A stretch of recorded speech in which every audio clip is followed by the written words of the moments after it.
LGBTQ 1-minute news, let's clear up gay hell. Trump uses the shutdown to end LGBTQ plus health programs. President Donald Trump has used the current government shutdown to terminate employees from departments he disagrees with, a move which could be illegal according to some experts. On Friday, he began massive layoffs in the Department of Health and Human Services, including the complete removal of the Office of Population Affairs. The office, which oversees programs including screening and prevention for HIV and sexually transmitted diseases, as well as gender-affirming care. Queer News Tonight will continue to follow this story. I think it's important. My full-time job is in HIV education. I see cuts already from the budgets. Fortunately, our grants to continue we do. Gender-affirming care, that's anywhere from male pattern baldness, everything else. So this is just shocking, embarrassing. Another concern from 1600 Pennsylvania Avenue. I was just looking at some reports that came out from the CDC funding, and it talked about they're looking at all the funding across this whole spectrum, and it's showing like where they put cuts at and how it's affected, where they've moved to what organization it moved to. But the fascinating thing is they're holding, and this is Florida, they're holding strong on children immunizations.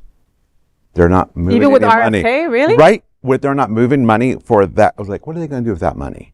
But yeah, we're seeing how this is gonna be something that we'll be watching, I'm sure. Well, and again, according to what you read, Robert, it said to terminate employees from departments he doesn't agree with. That's a lot of departments, right? I mean, like, what's he planning on just getting rid of everybody? Yeah, my service in the military, my service in DC, we've seen some government shutdowns, but for valid reasons. Not this chaotic, I'm going to give a pink slip to whoever I don't like. I mean, it's a disgrace to our government, and and government workers, keep up the good fight, because that shit sucks. Look, and every time you see a news report, the narcissism is real, because they're like, hey, Democrats, you can end this right now. I'm like, you guys run everything. How are you saying that it's our fault? Like, blown away by just the narcissism and Is just it the midterms head yet? games, and like, it's exhausting, but that's what they want. They want us tired. They want us to stop fighting. They want Vaughn to not be checking records to see where they move money, because he will every day. He'll be looking, trust.